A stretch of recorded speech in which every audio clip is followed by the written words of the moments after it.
چالاک ہرن اور چیتا۔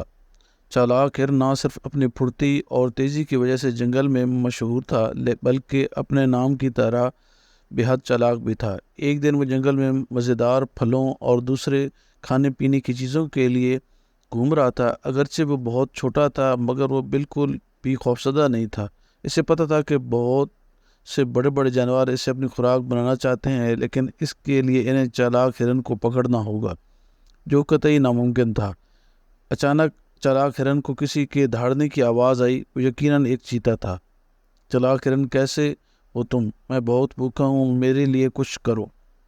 دیکھو، اگر تم چاہو تو میرے 2 پیر کا کھانا بن سکتے ہو۔ لیکن چالاک ہرن بالکل چیتے کا کھانا نہیں بننا چاہتا تھا۔ آخر میں اس نے ادھر ادھر نظر دوڑائی اور اپنے ذہن سے کوئی ترکیب سوچنے لگا۔ اس نے ایک کیچڑ کا ڈھیر بڑا دیکھا، لیکن چیتے، میں تمہارے لیے کچھ نہیں کر سکتا کیونکہ یہ آج بادشاہ کا کھانا ہے اور اس کی حفاظت کر رہا ہوں۔ یہ کیچڑ، چیتے نے حیرانی سے دیکھا اور کہا، ہاں یہ بھی ہے بادشاہ کا کھانا۔ چالاک ہرن نے کیچڑ کی طرف اشارہ کرتے ہوئے کہا، اور تمہیں کیا پتہ ہے کہ اس کا ذائقہ دنیا بھر میں سب سے اچھا ہوتا ہے۔ بادشاہ ہرگز نہیں چاہتا کہ کوئی اور اسے کھائے۔ چالاک ہرن کی یہ باتیں سن کر پہلے تو چیتا دیر تک اس کیچڑ کو تکتا رہا، پھر بولا، میں بادشاہ اس کے کھانے کو چکھنا چاہتا ہوں۔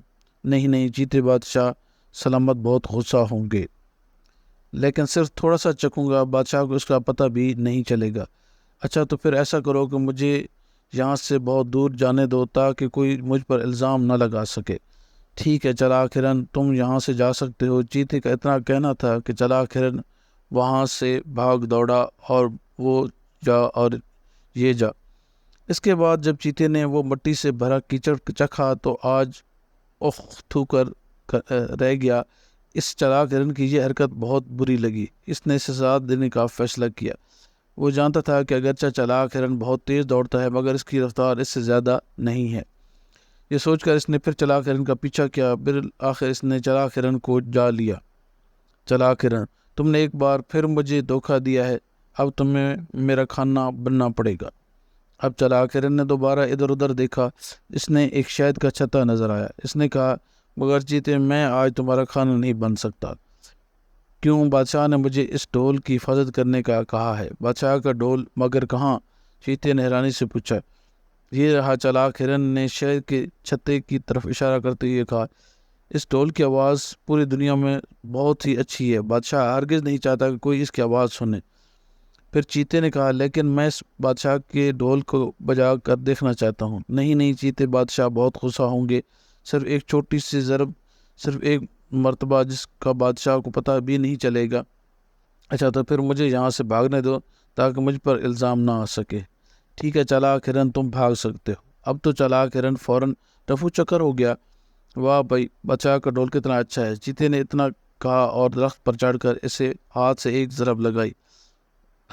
زرزر کی آواز کیا تھا، ساری شہد کی مکھیاں باہر نکل آئیں اور چیتے کو کاٹنا شروع کر دیا۔ اس نے درد سے چیخنا شروع کر دیا۔ کسی طرح جلدی سے درخت سے نیچے اترا اور تالاب میں کود کر جان بچائی۔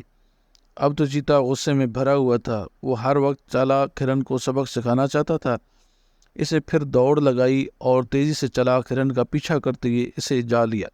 چالاک ہرن، تم نے 2 مرتبہ مجھے دھوکہ دیا ہے، لیکن اب تمہیں میرا کھانا بننا ہی پڑے گا، چیتے نے غصے سے کہا۔ چالاک ہرن نے پھر ادھر ادھر نظر دوڑائی۔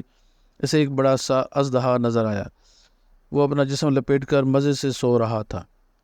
نہیں نہیں چیتے، میں تمہارا کھانا نہیں بن سکتا ہوں، بادشاہ نے مجھے اپنے بیلٹ کی حفاظت کرنے کو کہا ہے۔ بیلٹ؟ کہاں ہے بادشاہ کی بیلٹ؟ چیتے نے حیران ہو کر سر گھمایا۔ وہ رہی۔ چالاک ہرن نے اژدہے کی جانب اشارہ کیا۔ اس کا رنگ برنگا جسم دیکھ کر چیتا بہت متاثر ہوا۔ دیکھو چالاک ہرن، کیا میں یہ بیلٹ پہن کر دیکھ سکتا ہوں؟ نہیں نہیں، اگر بادشاہ سلامت کو پتہ چل گیا ان کی بیلٹ ہے، کسی نے اور نے پہنی بھی ہے، تو بہت غصہ ہوں گے۔ صرف ایک مرتبہ؟ اچھا تو پھر مجھے بھاگنے دو تاکہ مجھ پر الزام نہ آ سکے۔ چیتے نے پھر سے ہر ایک مرتبہ اسے بھاگنے کی اجازت دے دی۔ ارے واہ بادشاہ کی بیلٹ، چیتے نے یہ کہا اور ایک اژدہے کو اٹھا لیا۔ ابھی اس نے کھڑے ہو کر بڑے فخر سے وہ بیلٹ اپنی کمر سے لپٹی۔ اژدھا پہلے تو سمجھ نہ سکا کہ یہ کیا ہو رہا ہے، پھر اچانک اس نے بڑا سا منہ کھولا۔ چیتا اتنے بڑے اژدھے کو دیکھ کر ڈر گیا اور وہاں سے بھاگ گیا۔ اس کے بعد کبھی چیتے نے ہرن کی طرف بھوکی نظروں سے دیکھنے کی ہمت بھی نہیں کی۔